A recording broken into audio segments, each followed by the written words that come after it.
Oi, gente, tudo bem? Meu nome é Maria Fernanda e hoje eu vou falar um pouco sobre a titulação por complexometria com NTA para determinação de cálcio e magnésio. Eu fiz esse trabalho juntamente com o Pedro, que mais pra frente vai falar com vocês também. E vamos lá.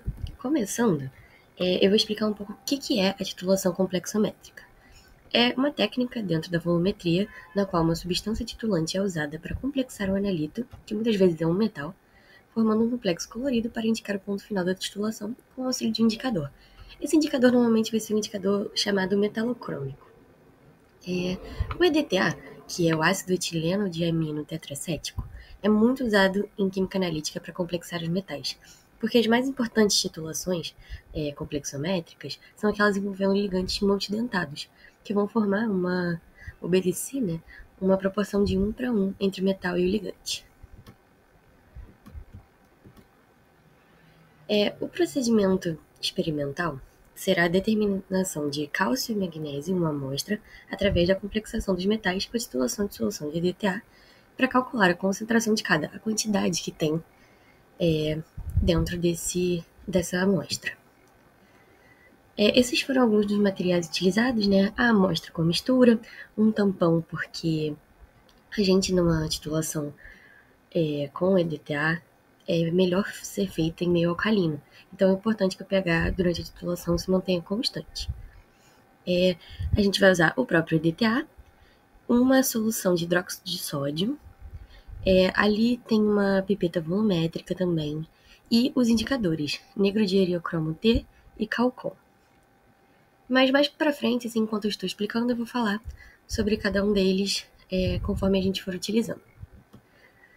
O primeiro passo, né, para uma titulação é a lavagem das vidrarias, porque é muito importante para caso tenha algum resíduo, né, de alguma coisa que tenha ficado em outra titulação, é importante lavar tudo direitinho para a gente não ter problemas. Essa aí é uma demonstração da lavagem da bureta, que a gente faz com água da pia, primeiramente, e depois com um pouco de água destilada para tirar esse excesso de água da pia.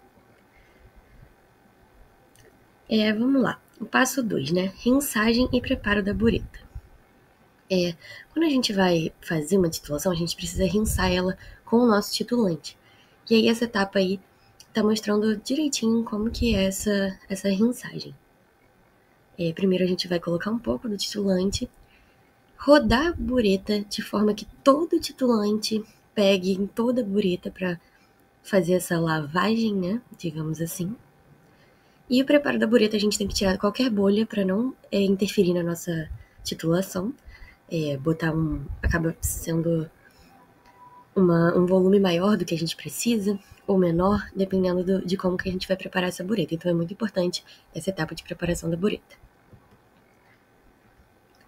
Agora são os preparos das amostras, né? A gente pegou uma pipeta volumétrica de 10 ml, pipetou essa amostra e transferiu, juntamente com uma pera, né? Sempre importante, para um Erlenmeyer, essa amostra de 10 ml da mistura de magnésio e cálcio. Após isso, a gente vai colocar o tampão na solução, 5 ml de tampão amoniacal em pH 10. Aí isso aí a gente colocando na proveta para medir os 5 ml e colocando no Erlenmeyer já com a amostra. Agora a gente vai fazer a etapa de diluição com água destilada, até para que a gente consiga ter uma quantidade maior, né, na nossa Erlenmeyer para visualizar bem o ponto de viragem. Aí são cerca de 20 ml que a gente coloca. E agora a gente vai adicionar o indicador de heliocromo T.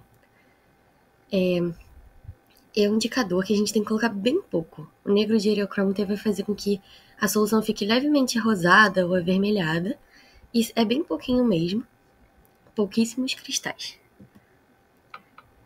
Agora, o início da determinação, né, que a gente vai começar a titulação, com gotas bem devagar, assim, a gente vai fazer bem devagarzinho, porque a gente não pode saber exatamente, né, qual vai ser o nosso volume. A gente, então, vai fazendo bem devagarzinho para que a gente consiga ver exatamente o ponto de viragem. E aí, quando esse ponto de viragem é alcançado, a solução vai ficar dessa forma azulzinha, por conta do indicador negro de heliocromo T. E aí a gente encontrou um volume de cerca de 21,40 ml de EDTA para fazer essa titulação completa, né, para determinação total de cálcio e magnésio. Nesse caso, a gente vai fazer realmente a determinação dos dois juntos. Olá, me chamo Pedro e agora eu vou dar continuidade com o passo 5, que é a determinação de cálcio. Primeiro a gente começa, claro, com o preparo da amostra, conforme da mesma forma que aconteceu no início da preparação. E aí a gente passa para o passo 5.1, que é a adição de 5 ml de NaOH 10%, que faz com que o pH suba porque o pH aumente. Que em pH 12, o magnésio ele é todo consumido na forma de hidróxido, e aí deixando o cálcio livre em solução para complexação com o EDTA. E no passo 5.2 a gente tem a adição do indicador Calcom, que é um indicador diferente da determinação de cálcio e magnésio. E aí a gente tem a titulação com um EDTA. Ele começa assim numa cor rosa um pouco mais leitoso, ele vai passando pelo roxo aí, e ele vai chegando numa coloração mais azulada, que é o ponto final que está mostrando aqui. E aí vai mostrando como é que é a transição da cor. E aí o ponto final, que é esse aqui, e a gente obteve um volume mais ou menos de 11,65 por aí, 11,60. É... E aqui eu vou também apresentar o cálculo da concentração de cálcio e magnésio. A gente começa pelo teor de cálcio, e aqui eu fiz em três, na verdade, em três opções, que é em mol por litro, em miligramas por litro ou em porcentagem massa-volume. E aí a gente começa que as duas partes da titulação, que é a determinação de cálcio e magnésio e a determinação de cálcio, são feitas em triplicatas.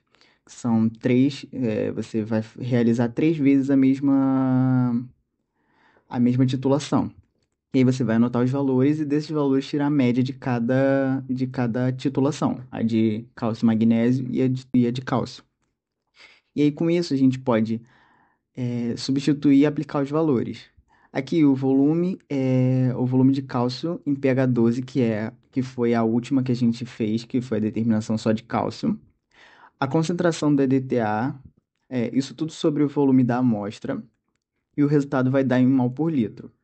E aí, para você converter esse resultado em miligramas por litro, é só você multiplicar com a massa molar do cálcio vezes 1000, e aí vai dar em miligramas por litro. Ou então, se você quiser em massa e volume, é só você multiplicar a concentração do cálcio que você achou em mol por litro, vezes a massa molar do cálcio, vezes 100, dividido por 1000, e vai dar a porcentagem massa-volume. Bom, e agora a gente vai para o teor de magnésio em porcentagem em miligramas por litro e também por mol e litro. Bom, é parecido com o de cálcio, só que aqui a gente vai tirar a diferença entre os volumes em diferentes pH. A gente vai começar pelo volume pH 10,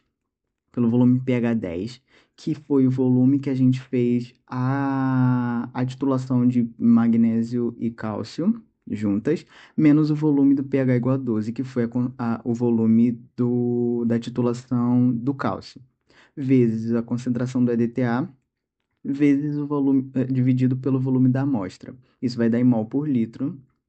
E aí, para a gente tirar em miligramas por litro, pela, só multiplicar a concentração do magnésio pela massa molar do magnésio vezes 1000, que vai dar em miligramas por litro. Ou a concentração de magnésio vezes a massa molar do magnésio vezes 100 dividido por 1000, e vai dar a porcentagem massa-volume.